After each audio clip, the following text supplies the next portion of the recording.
coat story. Welcome back. Melbourne is warming up now, but when I moved here in 2003 from Bowraville, it was a cold winter. And in the first few days, I was organising Centrelink and paying rent and organising accommodation with a friend. And I didn't have much money left over, but I needed to stay warm. So I went up to the op shop and I found a warm, old tweed-lined overcoat, a men's coat, which, wasn't what I wanted, but it was warm. I don't know if you can see this, but it looked quite a lot like this. Melbourne tweed, traditional, warm, woolen, just what you need to get you through a drippy, cold, traditional Melbourne winter, which is what we seem to be having that year.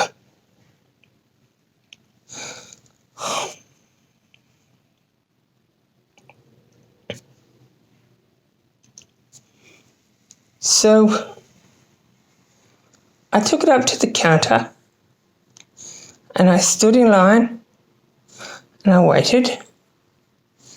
And then when I got to the top of the counter with everybody behind me watching, I explained that I'd just moved to Melbourne and I didn't have very much money and I needed something warm, but that I couldn't afford $15, and would they please consider letting me have the coat for a reduced price. Not for nothing, for a discount, please, because I was cold. And they said no. So the person behind me in the line, overhearing all of this, picked up the coat which I'd had to leave, and they said that they would pay for it. And I just about died from shame, because for some reason you grow up in a family with meanness and financial abuse and never getting what you ask for or what you need.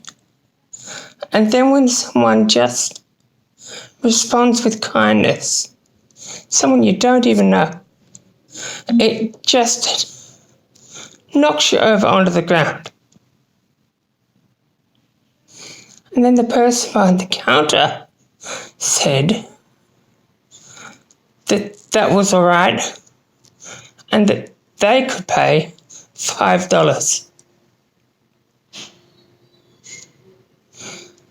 which I believe I let them do, because even though I could have afforded the $5 and that was what I had asked for in the first place, I felt that if I didn't allow them to their kindness, I would be at fault somehow, that it's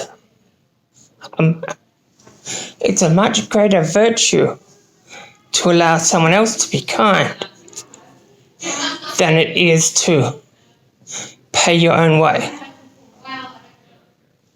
Because kindness and compassion, but kindness is a sacred act to me. That coat kept me warm that winter, and later it developed moth holes which I darned up with green cotton.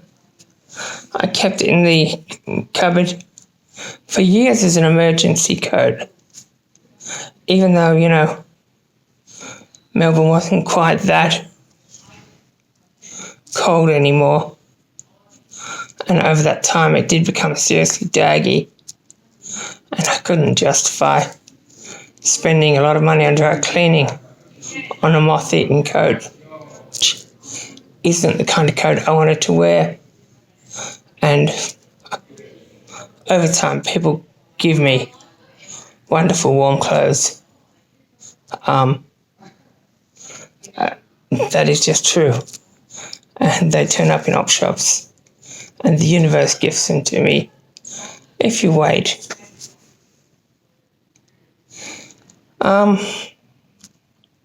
The coat is gone now.